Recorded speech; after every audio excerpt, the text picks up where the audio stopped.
अस्सलामुअलैकुम। आज मैं आपके साथ शेयर कर रही हूँ सहरी स्पेशल रेसिपी। आप इसको सहरी में ही बना सकते हैं, ब्रेकफास्ट में बना सकते हैं। और है तो ये ऑमलेट ही, लेकिन इसमें ट्विस्ट है मसाले का और बटर का, जो इसके टेस्ट को नेक्स्ट लेवल ले जाता है।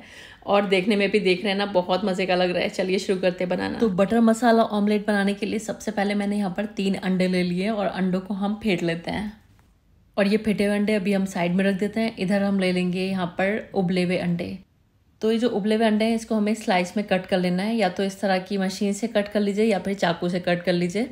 उबले हुए अंडे से लुक और टेस्ट दोनों बढ़ जाता है, लेकिन अगर आपके पास टाइम की शॉर्टेज है, अंडे नहीं उबाल पा रहे हैं, तो फिर ये उबले हुए अंडे वाला पार्ट आप स्किप कर सकते हैं। अब पैन के अंदर 2 से 3 चम्मच तेल को गर्म कर लेंगे और इसी के साथ 1 चम्मच यानी कि 1 टेबल स्पून के करीब बटर भी इसमें गर्म कर लेंगे, क्योंकि ये एग बटर मसाला है तो बटर का इस्तेमाल ज़रूरी है। वैसे आप चाहें तो स्किप भी कर सकते हैं, लेकिन फिर रेसिपी का नाम मसाला ऑमलेट तो रहेगा, लेकिन बटर मसाला ऑमलेट नहीं रहेगा। तो है तो ज़रूर डाल लीजिएगा।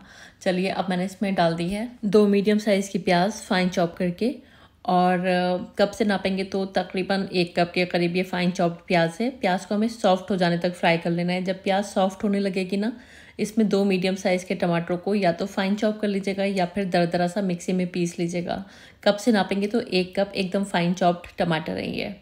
अब मैंने इसमें नमक डाल दिया 3/4 टीस्पून के करीब, और 1 टीस्पून के करीब लाल मिर्च का पाउडर डाल लीजिए या फिर टेस्ट के हिसाब से रखिएगा। आधा टीस्पून डाल देंगे कश्मीरी लाल मिर्च, लेकिन ये ऑप्शनल है, इसको आप स्किप भी कर सकते हैं। 1 टीस्पून धनिया का पाउडर डाल देंगे और आधा टीस्पून डाल देंगे इसमें काली मिर्च का पाउडर। और बस थोड़ी सी हल्दी डालेंगे तकरीबन 1/4 टीस्पून के करीब, और बहुत थोड़ा सा गरम मसाला डालेंगे तकरीबन 1/4 टीस्पून के करीब। और बस आधा टीस्पून के करीब इसमें अदरक और लहसुन का पेस्ट डाल देंगे, बस थोड़ी सी ही क्वांटिटी में डालेंगे। और बस इन मसालों को हमें अच्छी तरह से भून लेना है। यहाँ पर हमें इसको तब तक भूनना है जब तक जो टमाटर हैं ये सॉफ्ट और मुशी से नहीं हो जाते हैं और मसाला भी अच्छी तरह से भुन नहीं जाता है। तो यहाँ पर आप देख सकते हैं खूब अच्छे से टमाटर भी भुन गए और मसाला भी अच्छी तरह से भुन चुका है, तेल भी इसमें से अलग होने लगा है। तो अब हम डाल देंगे इसमें थोड़े से हरे धनिया के पत्ते, जिससे कि टेस्ट अच्छा हो जाता है, इन्हेंस हो जाता है। और इसी के साथ इसमें 3 से 4 चम्मच यानी कि तकरीबन 1/4 कप के करीब पानी डाल देंगे। पानी इसलिए डालेंगे क्योंकि जब हम इसमें अंडे डालेंगे तो हमारा जो मसाला है वो जलना नहीं चाहिए, क्योंकि हमें अंडों को भी कुक करना है। तो ये जो पानी है ना, ये इसमें अच्छे से भाप बनाएगा, जिससे कि अंडे अच्छे से कुक हो जाएंगे और ये जो मसाला है ये भी अपना जो टेस्ट है वो बरकरार रखेगा, यानी कि नीचे से लगेगा नहीं। तो बस 3-4 चम्मच पानी डाल लीजिएगा और इसको इवन कर लीजिएगा। तो जब पूरी लेयर आपकी इवन हो जाए, जो अंडे फेंट कर रखे हैं वो आपको इसके ऊपर डाल देना है। फेंटे हुए अंडे डाल देंगे।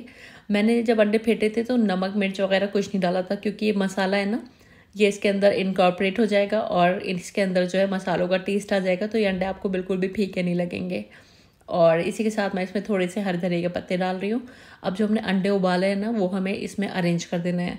इससे आप देखेंगे इसका लुक भी प्यारा सा हो जाता है और टेस्ट भी अच्छा आता है। उबले हुए अंडे जब आते हैं ना बाइट में, तो बहुत अच्छा टेस्ट देते हैं। तो सारे अंडे मैंने इसमें अरेंज कर दिए। अब हम इसको ढक देंगे और गैस की फ्लेम को बिल्कुल धीमा कर देंगे और लो फ्लेम पर बस इसको 3 से 4 मिनट कुक करेंगे। 3 से 4 मिनट में देखेंगे जो हमने फेंटे हुए अंडे डाले हैं ना, वो अच्छे तरह से कुक हो जाएंगे, एकदम ऑमलेट का शेप ले लेंगे। तो बस इस टाइम पर हमें गैस की फ्लेम को ऑफ कर देना है और यहाँ पर हमारा बहुत मज़ेदार सा बटर मसाला ऑमलेट बनकर तैयार है।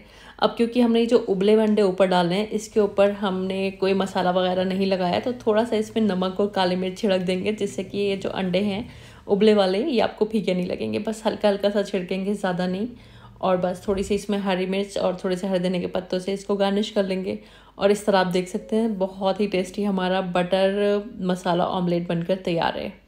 और देखने में एक खूबसूरत सी डिश है, खाने में बहुत टेस्टी है। खाकर आपको मज़ा आ जाएगा। पराठे से, पाव, ब्रेड वगैरह से खाइए, बहुत टेस्टी लगती है। तो आने वाले रमज़ानों में सहरी के लिए बेस्ट ऑप्शन है, और आम दिनों में भी आप इसको नाश्ते के टाइम बना सकते हैं। हर किसी को ये बहुत पसंद आने वाला है, क्योंकि इजीली बन जाता है और टेस्ट बहुत अच्छा होता है और लुक भी बड़ा खूबसूरत सा होता है। तो बड़ा अपीलिंग सी डिश लगती है। जो भी देखेगा वो एक बार देखने के बाद वाह वाह ज़रूर करेगा। बहुत ही ज़बरदस्त डिश बनकर तैयार होती है। बस ट्राई करके बताइएगा ज़रूर आपकी डिश कैसी बनी। रेसिपी पसंद आई है तो प्लीज़ वीडियो को लाइक और चैनल को सब्सक्राइब करना मत भूलिएगा। Thanks for watching the video. अल्लाह हाफिज़।